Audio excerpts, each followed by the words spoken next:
ಕಾರಣ ಇವತ್ತೇನು ಸಾವಿತ್ರಿಬಾಯಿ ಫುಲೆ ಅವರ 195ನೇ ಜಯಂತಿಯನ್ನು ಬಹಳ ವಿಶೇಷವಾಗಿ, ಯಾಕಂದ್ರೆ ಯಾರು ಕೂಡ ಮಾಡಿರಲಿಲ್ಲ ಈ ಕಾರ್ಯಕ್ರಮವನ್ನು. ನಾನು ಅಶೋಕ್ ಚಲವಾದಿ ಮತ್ತು ನಮ್ಮ ಸವಿತಾ ಚಲವಾದಿ ಅವರು ಬಂದು ಇಲ್ಲ ನಾವು ಒಂದು ಜಯಂತಿಯನ್ನು ಮಾಡಬೇಕು ಅಂತೇಳಿ ನನ್ನ ಹತ್ರ ಕೇಳಿದಾಗ ನಾನು ನಿಜವಾಗ್ಲೂ ಬಹಳ ಸಂತೋಷ ಪಟ್ಟಿದ್ದೆ. ಯಾಕಂದ್ರೆ ಸಾವಿತ್ರಿಬಾಯಿ ಫುಲೆ ಅವರ ಜಯಂತ್ಯೋತ್ಸವನ್ನ ಮಾಡೋದಕ್ಕೆ ನಮ್ಮ ತಾಲೂಕಿನಲ್ಲಿ ಕೂಡ ಇವತ್ತು ಸಜ್ಜ ಆಗಿದೆ ಒಂದು ತಂಡ. ಆ ತಂಡಕ್ಕೆ ನಾನು ಬೆಂಬಲ ನೀಡದೇ ಇದ್ರ ನಿಜವಾದ ಭಾರತ ದೇಶದ ಪ್ರಜೆ ಆಗೋದಿಲ್ಲ ಅನ್ನೋ ಭಾವನೆ ಇಟ್ಕೊಂಡು ಈ ಕಾರ್ಯಕ್ರಮಕ್ಕೆ ನಾನು ಸಂಪೂರ್ಣವಾದ ಸಂತೋಷಿತರ ಕಾರ್ಯಕ್ರಮದಲ್ಲಿ ಪಾಲ್ಗೊಳ್ಳುವುದಷ್ಟೇ ಅಲ್ಲ, ಈಗ ಮುಂದೆ ನಮ್ಮ ದೀಪು ದೀಕ್ಷಾ ಕ್ರೀಡಾ ಮತ್ತು ಸಾಂಸ್ಕೃತಿಕ ಈ ಒಂದು ಸಂಘಕ್ಕೆ, ಶಿಕ್ಷಣ ಸಂಘಕ್ಕೆ ಸದಾ ಕಾಲ ನಾನು ಬೆಂಬಲವಾಗಿ ಇರ್ತೀನಿ ಎನ್ನುವ ಭರವಸೆಯನ್ನು ನಾನು ಇವತ್ತು ಕೊಡೋಕೆ ಇಚ್ಛೆಪಡ್ತೀನಿ. ಯಾಕಂದ್ರೆ ನಾನು ದೇಶವನ್ನ ಇಟ್ಕೊಂಡು ನಡೆದಂತ ಮನದಲ್ಲಿ ಹುಟ್ಟಿಲ್ಲ.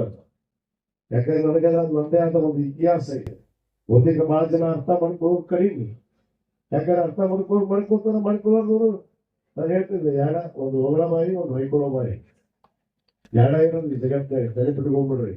ಹೊಗಳೋರು ಹೊಗಳಿರ್ತಾರೆ, ಹೊಯ್ಕೊಂಡು ಹೋಗ್ತಿರ್ತಾರೆ. I don't care. ನಾನು ಯಾವತ್ತೂ ಕೇರ್ ಮಾಡಿಲ್ಲ. ಕೇರ್ ಮಾಡುವಂತ ಸಂದರ್ಭ ನಮ್ಮ ಅಪ್ಪರು ಕಲಿಸ್ಕೊಟ್ಟಿಲ್ಲ, ನಮ್ಮ ತಾಯಿಯೂ ಕಲಿಸ್ಕೊಟ್ಟಿಲ್ಲ. ನನಗದು ಬರೋದು.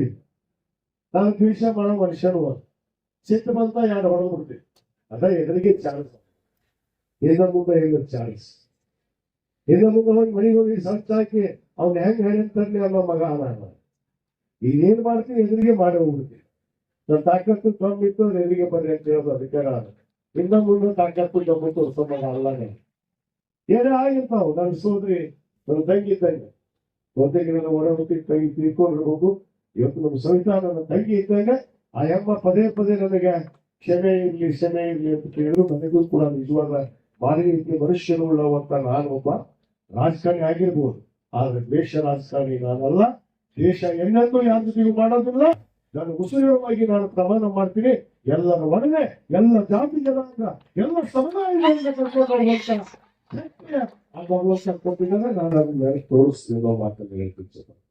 ಪದೇ ಕ್ಷಮೆ ಕೇಳುವಂತ ಅವಶ್ಯಕತೆ ಇಲ್ಲ.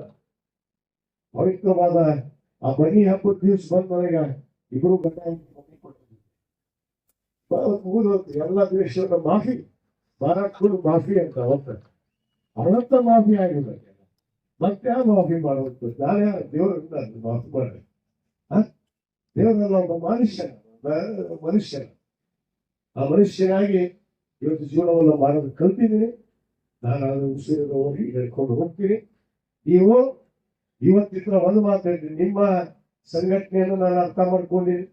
ನೀವೊಂದು ಒಳ್ಳೆಯ ಸಂಸ್ಥೆಯನ್ನ ಕಳೆದ 5 ವರ್ಷದಿಂದ ಇವತ್ತು ಜನರ ಸೇವೆಗಾಗಿ ಯಾವುದೇ ಮನುಷ್ಯ ಅವನು ಎಲ್ಲ ಜಾತಿ ಜನಾಂಗ ಎಲ್ಲ ಧರ್ಮದ ಜೊತೆಗೆ ಹೊಂದಾಣಿಕೆಯಾಗಿ ಸಮಾಜ ಸೇವಕ್ಕಾಗಿ ಅವನಿರ್ತಾನ.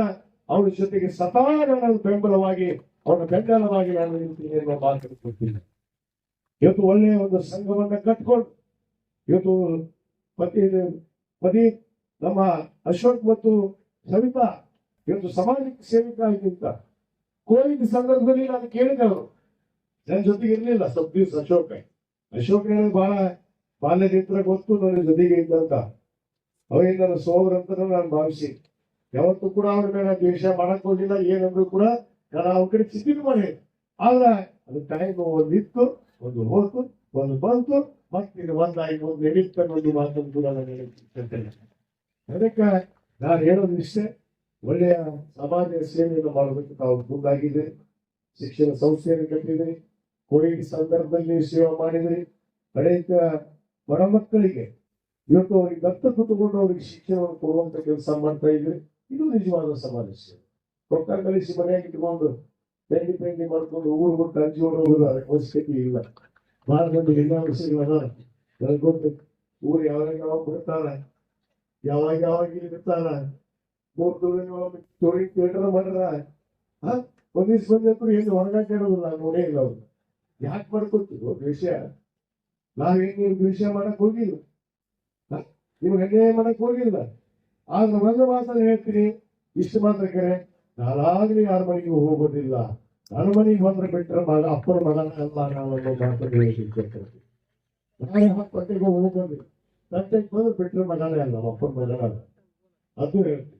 ಅದನ್ನ ದ್ವೇಷ ಮಾಡೋದು, ಏನು ವರ್ಷದ್ದು ಮುಂದೆ ವರ್ಷದ್ದು ಕೆಲಸದಲ್ಲ, ಅದು ನಮ್ಮ ಕರ್ತವ್ಯವಾದ. ಯಾಕಂದ್ರೆ ನೀವೆಲ್ಲ ಗುರುತಿಸಿ ಇಸ್ಕೊಂಡು ಸ್ಥಾನ ಕೊಡ್ತೀವಿ, ನಾವು ಆಶೀರ್ವಾದ ಮಾಡಿ ಒಂದು ಸೇವೆ ಮಾಡಕ್ಕೆ.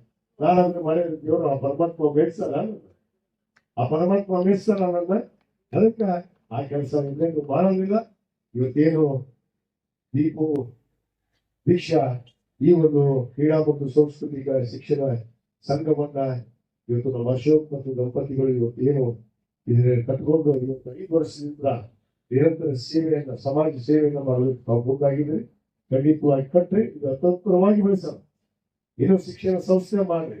ಸಮಾಜದಲ್ಲಿ ಯಾವ ವರ್ಗ ಇವತ್ತು ಶಿಕ್ಷಣದಿಂದ ವಂಚಿತರಾಗಿದ್ದಾರೆ, ಅವ್ರಿಗೆ ಸಾವಿತ್ರಿ ಫುಲೆ ಅವರ ಒಂದು ಜಯಂತ್ಯೋತ್ಸವವನ್ನು ಮಾಡಿದ್ದಕ್ಕೆ ಸ್ವಾರ್ಥಕತೆ ಆಗ್ಬೇಕಂದ್ರೆ ಅವ್ರಿಗೆ ಶಿಕ್ಷಣವನ್ನು ಕೊಟ್ಟು ತೋರಿಸೋಣ. ಅವಾಗ ನಿಜವಾಗ್ಲೂ ಅವರ ಆತ್ಮಕ್ಕೆ ಶಾಂತಿಯನ್ನು ತರೋದಕ್ಕೆ ಸಾಧ್ಯ ಅನ್ನೋ ಮಾತನ್ನ ಈ ಸಂದರ್ಭದಲ್ಲಿ ಹೇಳ್ತಾ, ಇವತ್ತೇನು ನಮ್ಮ ಬಹಳಷ್ಟು ಜನದ್ದು ನಾನು ಮಾತಾಡಬೇಕಾಗಿದೆ, ಸಮಯ ಬಹಳ ಆಗಿತ್ತು. ನಮ್ಮ ಉಪನ್ಯಾಸಕರಿಗೆ ಈಗಾಗಲೇ ಬಹಳಷ್ಟು ಮಾತಾಡ್ಬಿಟ್ಟಾರ. ನಮ್ಮ ಕಟ್ಟಡಕಿಯವರು ಉಸು ಹೊರಡ್ಬಿಟ್ರೆ ಉಸು ವಿಷಯ ಇಲ್ಲ, ಅವರು ಎಲ್ಲ ಅವರು ಮುಗಿಸ್ಯಾರ. ಅದಕ್ಕೆ ಹೆಚ್ಚಿಗೆ ಸಮಯ ತೆಗೆದುಕೊಂಡ ಪುರುಷರು ಇವತ್ತು ಇದು ಅವರ ಆಶೀರ್ವಾದ ನೀಡಬೇಕಾಗಿದೆ. ಇವತ್ತು ನಾವು ಕಳೆದ 32 ದಿವಸದಿಂದ ಇರ್ಕಲ್ ನಗರದಲ್ಲಿ ನಾವು ಇರ್ಕಲ್ ಪ್ರೀಮಿಯರ್ ಲೀಗ್ ಸೀಸನ್ 8 ಆಡಿಸ್ತಾ ಇದ್ವಿ 6 ವೀರಪರಿ ಕ್ರೀಡಾಂಗಣದಲ್ಲಿ. ಇವತ್ತು ಸೆಮಿಫೈನಲ್ ಪ್ಲೇ ಆಫ್ ಪಂದ್ಯ, ಒಂದೇ ಪಂದ್ಯ ಇತ್ತು. ಅದು ಯಾರ ಪಂದ್ಯ ಅಂದ್ರ ಒಂದು ನಮ್ಮ ಯಾವುದು ಕೋಡಿಯಾಲ್ ಡಿಫೆಂಡರ್ಸ್ ಜೊತೆಗೆ ನಮ್ಮ ಡಿಡಿ ಲಾಯನ್ಸ್ ಮಾಲೀಕರು ಯಾರು, ಅಶೋಕ್ ಚಲವಾದಿ ಅವರು. ಅವ್ರು ಇದೀಗ ತಾನೇ ಸೆಮಿಫೈನಲ್ ಕೂಡ ಗೆದ್ದಾರ ಅನ್ನೋ ಮಾತನ್ನು ನಾನು ಈ ಸಂದರ್ಭದಲ್ಲಿ ಹೇಳಕ್ಕೆ ಇಚ್ಛೆ ಪಡ್ತೇನೆ. ಅವರಿಗೆ ನಾನು ಈ ವೇದಿಕೆ ಪರವಾಗಿ ಅಭಿನಂದನೆ ಸಲ್ಲಿಸ್ತೇನೆ. ಇದೇ ದಿನಾಂಕ 11 ಇವತ್ತು ಮಹಿಳೆಯರ ಒಂದು ಪಂದ್ಯಾವಳಿಯನ್ನು ನಾವು ಆಯೋಜಿಸಿ ಮಾಡಿದ್ವಿ. ಅಂಡರ್ 19 ವರ್ಷದ ನಮ್ಮ ಕರ್ನಾಟಕ ರಾಜ್ಯ ಕ್ರಿಕೆಟ್ ಅಸೋಸಿಯೇಷನ್ ಅಡಿಯಲ್ಲಿ ಅಂಡರ್ 19 ವರ್ಷದ ಒಳಗಿರುವಂತ ಹೆಣ್ಣು ಮಕ್ಕಳು ಇವತ್ತೇನು ರಾಜ್ಯವನ್ನು ಪ್ರದರ್ಶನ ಮಾಡ್ತಾರೆ. ನಮ್ಮ ಬೆಂಗಳೂರು ತಂಡ ಆಗಿರ್ಬೋದು, ಮೈಸೂರು ತಂಡ ಆಗಿರ್ಬೋದು, ಅವು ಯಾವುದೋ ಪ್ರಾದೇಶಿಕ ಒಂದು ಮ್ಯಾಚ್ ಅನ್ನ ನಾವು ಇದೇ 6 ಕ್ರೀಡಾಂಗಣದಲ್ಲಿ ಬೆಳಗ್ಗೆ 11 ಗಂಟೆಗೆ 11ನೇ ತಾರೀಕು ಬೆಳಗ್ಗೆ 11 ಗಂಟೆಗೆ ಆ ಮಹಿಳಾ ಯುವತಿಯರು ಬಂದು ಒಂದು ಪ್ರದರ್ಶನವನ್ನು ಮಾಡ್ತಾ ಇದ್ದಾರೆ.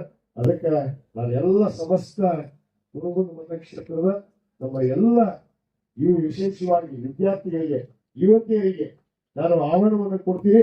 ನಾವೆಲ್ಲ ಬಂದು ಆ ಮಹಿಳೆಯರು ಯುವತಿಯರು ಆಡುವಂತ ಆ ಒಂದು ಪಂದ್ಯಾವಳಿಯನ್ನ ನಾವು ಪ್ರೋತ್ಸಾಹಿಸಬೇಕು ಅಂತ ಹೇಳಿ ನಾನು ಈ ಸಂದರ್ಭದಲ್ಲಿ ನಾನು ಹುಡುಗರು ಸ್ಪೋರ್ಟ್ಸ್ ಅಂಡ್ ಕಲ್ಚರ್ ಅಸೋಸಿಯೇಷನ್ ವತಿಯಿಂದ ನಾನು ನಮ್ಮಲ್ಲಿ ವಿನಂತಿ ಮಾಡ್ಕೊತೇನೆ. ಮತ್ತು 12ನೇ ತಾರೀಕು ಫೈನಲ್ ಪಂದ್ಯಾವಳಿ ಆಗುತ್ತೆ.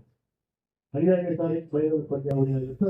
ಬಹುತೇಕ ಇವತ್ತು ಈ ಇಳಕಲ್ ಇತಿಹಾಸದಲ್ಲೇ ಇವತ್ತು ಇಳಕಲ್ ಪ್ರೀಮಿಯರ್ ಲೀಗ್ IPL ಮಾದರಿಯಲ್ಲಿ ಇಡೀ ರಾಜ್ಯದಲ್ಲಿ ಎಲ್ಲಾದ್ರೂ ಆ ಪಂದ್ಯಾವಳಿ ಕ್ರಿಕೆಟ್ ಪಂದ್ಯಾವಳಿಯಿಂದ ಆಟ ಮಾಡಿಸಿದ್ರೆ ಅದು ಇಳಕಲ್ ನಗರದಲ್ಲಿ ಮಾತ್ರ ಅನ್ನೋ ಮಾತನ್ನು ಬಹಳ ಹೆಮ್ಮೆ. ಒಂದು IPL ಮಾದರಿಯಲ್ಲಿ ನಾವು ಕ್ರಿಕೆಟ್ ಅನ್ನು ಆಡಿಸಿದ್ವಿ. ನಾವು ಎಲ್ಲರಿಗೂ ಕಲಾವಿದರಿಗೆ ಪ್ರೋತ್ಸಾಹ ಮಾಡ್ತೀವಿ, ಕ್ರೀಡಾಪಟುಗಳಿಗೆ ಪ್ರೋತ್ಸಾಹ ಮಾಡ್ತೀವಿ. ಇವತ್ತು ಬಡವರಿಗೆ ಶಿಕ್ಷಣ ಇಲ್ಲ ಅಂದ್ರೆ ಶಿಕ್ಷಣವಂತರಿಗೆ ನಮ್ಮ SRK ಪ್ರತಿಷ್ಠಾನದ ಅಡಿಯಲ್ಲಿ ಉದ್ಯೋಗ ಮೇಳ, ಆರೋಗ್ಯ ಶಿಬಿರ ಮತ್ತು ಪ್ರತಿಭಾ ಪುರಸ್ಕಾರ ಪ್ರತಿ ವರ್ಷದಲ್ಲಿ ನನ್ನ 5 ಕಾರ್ಯಕ್ರಮ ನಮ್ಮ ತಂದೆಯವರ ಹೆಸರಲ್ಲೇ ನಾವು ಪ್ರತಿ ವರ್ಷ ಹಮ್ಮಿಕೊಳ್ತೀವಿ. ಆ ರೀತಿಯಲ್ಲಿ ನಮ್ಮ ಅಶೋಕ್ ಚಲವಾದಿಯವರು ಕೂಡ ಈ ಒಂದು ಸಂಸ್ಥೆ ಇನ್ನು ಅತ್ಯುತ್ತಮವಾಗಿ ಬೆಳಿಬೇಕು. ಇದು ಕೇವಲ ಇಷ್ಟಕ್ಕೆ ನಿಂತ ನೀರು ಆಗ್ಬಾರ್ದು, ನಿರಂತರವಾಗಿ ಹನಿ ನೀರಾಗಿ ನೀನು ಮುಂದೆರಡಿ ನಿನ್ನ ಜೊತೆಗೆ ನಾನು ನಿನ್ನ ಅಣ್ಣನಾಗಿ ನಾನು ಇರ್ತೀನಿ ಅನ್ನೋ ಒಂದು ಮಾತನ್ನ ಈ ಯಾಕಂದ್ರೆ ಸಮಾಜ ಸೇವೆ ಮಾಡೋರಿಗೆ ನಾವೆಲ್ಲರೂ ಗೌರವಿಸಬೇಕು, ಅವರಿಗೆ ಶಕ್ತಿಯನ್ನು ತುಂಬುವಂತ ಕೆಲಸ ಮಾಡಬೇಕು ಅನ್ನೋ ಮಾತನ್ನ ಹೇಳಿ ಈ ಒಂದು ಕಾರ್ಯಕ್ರಮಕ್ಕೆ ನನ್ನನ್ನು ಉದ್ಘಾಟಕರಾಗಿ ಬರಮಾಡಿಕೊಂಡು ನನಗೆ ಗೌರವಿಸಿ ಸತ್ಕರಿಸಿ ಇವತ್ತು ನಾವೆಲ್ಲ ಅತ್ಯಂತ ಪ್ರೀತಿಯನ್ನು ತೋರಿಸಿದ್ದಕ್ಕೆ ಮತ್ತೊಮ್ಮೆ ಇಲ್ಲಿ ಆಗಮಿಸಿರುವಂತಹ ಸಮಸ್ತ ಜನತೆಗೆ ಮತ್ತು ವಿಶೇಷವಾಗಿ ನಮ್ಮ ಅಶೋಕ್ ಚಲವಾದಿ ದಂಪತಿಗಳಿಗೆ ಧನ್ಯವಾದಗಳನ್ನು ಹೇಳಿ ನನ್ನ 2 ಮಾತನ್ನು ಮುಗಿಸ್ತೇನೆ. ಜೈ ಹಿಂದ್, ಜೈ ಕನ್ನಡ.